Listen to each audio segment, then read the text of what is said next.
I took this from your website. Thrive Global's, for those who don't know, Thrive Global's mission is to end the stress and burnout epidemic by offering companies and individuals sustainable, science-based solutions to enhance both well-being and performance. Thrive Global is committed to accelerating the culture shift that allows people to reclaim their lives and move from merely surviving to thriving. Welcome, Abby. Thank you.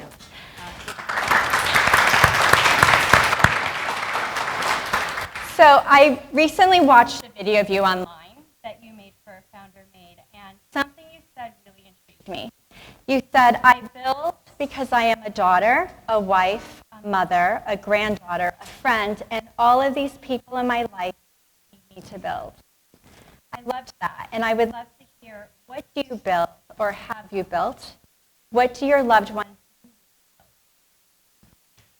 Wow, that's deep for a morning. The first question. No, thank you, and thank you for having me, and it's great to be in such a diverse peer group here. So what do I build? Maybe even back up. You know, the genesis of that sentiment, it was kind of one of those conferences where after the fact you get pulled aside and they say, hey, we do a quick video and answer this question. I was like, okay, so there was definitely this sense of being on the spot. And if I think about, you know, the genesis of the answer is that we're all role models in our own way to different people. And I think that's one of the big things that I've learned about this space of health and well-being is that there's actually not a lot of great role models. And that might be a contrarian point of view, but I think a lot of the role models are celebrities who, for the average person, they can pick that apart and say, well, that's easy because you've got these 15 people standing behind you and a bank account to make it happen. And so what I love about what I do at work is the ability to take this latest science and this group of new role models who are not even everyday people, who are executives, who are influencers, but who are also people like us. And so I'm taking that on myself as saying, well, I'm a role model as well. I'm a role model to the people in my life. And not just because I'm a mom of 3, where you feel the imminent pressure of being a role model every minute of the day, but to my team and to all the people in my life. And so I just found that moment in that small room where I had the video camera in front of me to just understand the importance of all of us in leading in whatever we want to do, to lead from the inside out. And I feel like that's something that I'm learning as I go. In terms of building, you know, we're building a really big business. It helps when you start a big business with a big idea. And it's a big idea only someone who is as visionary and accomplished as Arianna can really germinate and grow. And that big idea is that, and this audience understands it well, which is, as a whole, our health and well-being, despite all the innovation, is going down, not up. And that is driven by the hyperconnectivity of our worlds, 24/7 stress and burnout, and that this is a crisis that no one's talking about.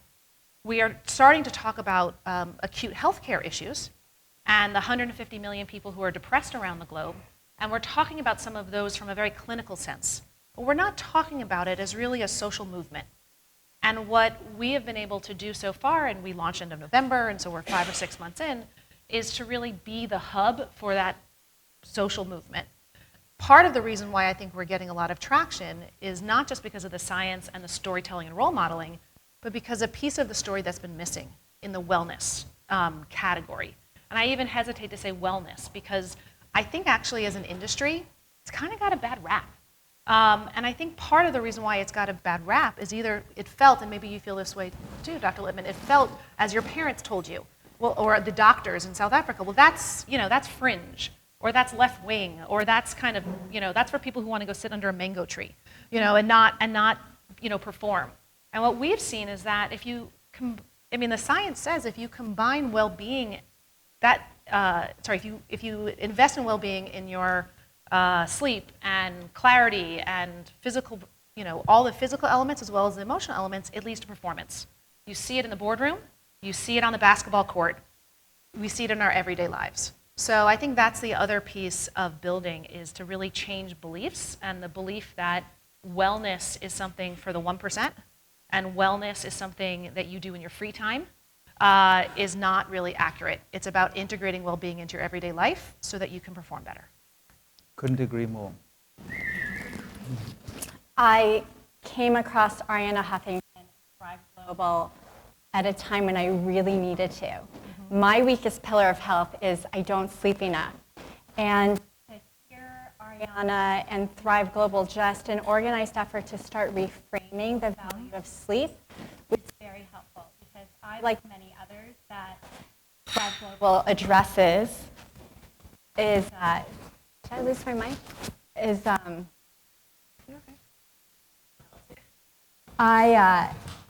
I thought it was a waste of time. Mm-hmm. It was not productive. Who needs to sleep? And it was great to hear Arianna say that Jeff Bezos says he sleeps 8 hours a night because it's good for shareholders.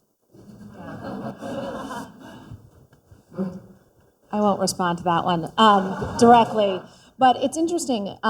So, I mean, I'm sure we all, do you remember when you were in college and you show up for an exam and there's always that person who's like, I pulled an all-nighter, and they almost got high-fived, right? As if like that was the badge of honor, that you were so much, you were going to outperform because you pulled the all-nighter.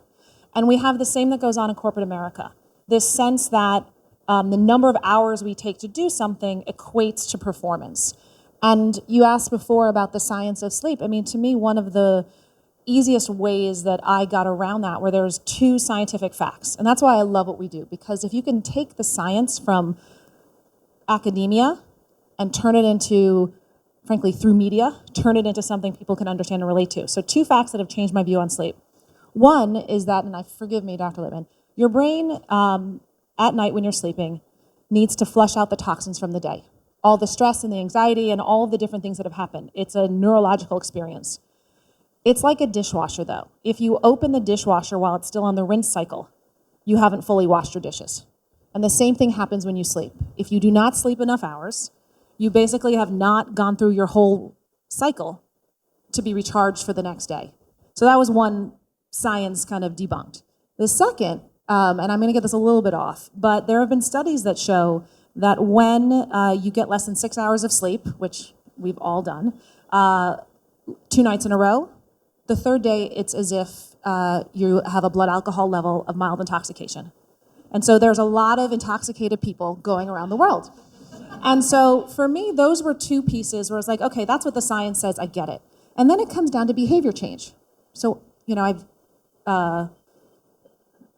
career, 3 kids, trying to have still a social life, maybe take care of myself and my spouse, so lots of stuff going on. But the little tips that lead to behavior change, number 1, don't have your phone next to your bed. I mean, it's okay. Like, I would sleep with my phone under my pillow, effectively.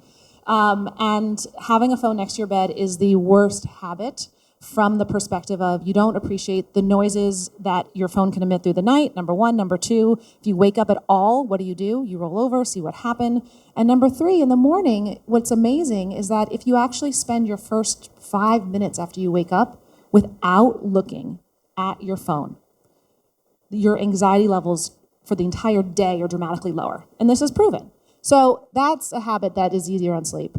The other habit around sleep is just to go to bed earlier. I'm sorry, but like most people's productivity from the hours of 10 o'clock on, you're not productive. You think you're productive, but you're not productive. So I will say I'm a work in progress, 100%. Last night I got 8 hours, 2 nights ago I got 6 hours, but it's not about that. It's about me saying, I'm just gonna try to take control of this part of my life. And the good news with Arianna is she is, many good things, but I think sleep is one of those issues where she was ahead of the curve, ringing the bell. Everyone gets it. We are that way now with our relationship with technology. We are on a mission to help people understand that it is, forget the scary part of how it's addictive, which it is. It's designed to be addictive. But the ramifications around your mental and physical well-being is the next issue. So sleep, I hope we all get and understand and we'll work on it. I think relationship with technology is the next big culture shift that we need to address. Are people pretty responsive? Do you feel like a lot of people are desperate to learn how to sleep better? Are you guys desperate to learn how to sleep better? Yes, I mean, it's one of the things I love about this category is, as opposed to other ways we could all be spending our time is, health is the most important thing ultimately for yourself and for your loved ones. So I think no one doubts the role that sleep is a good thing. I think there's just a sense of still people saying, I don't need that. That's the one thing I hear all the time. I don't need that much sleep. Well, actually, unless you have a genetic mutation, which less than 1% of the population does, you actually do need on average 7 hours of sleep. And so I think that's where there still is a bit of the hero complex that you have to get over, but it is completely false that you can function and at a high performance level with less sleep. And I love that, frankly, athletes, Andre Iguodala, who's just amazing NBA basketball player, he has done, there's been research on him when he gets 6 hours versus 8 hours, and his performance just shoots up when he gets the sleep. So it's definitely unequivocal, but it's for everyone something to work towards. Thank you. I know do you have to go? Not right away. Feel free. I love this conversation. I know.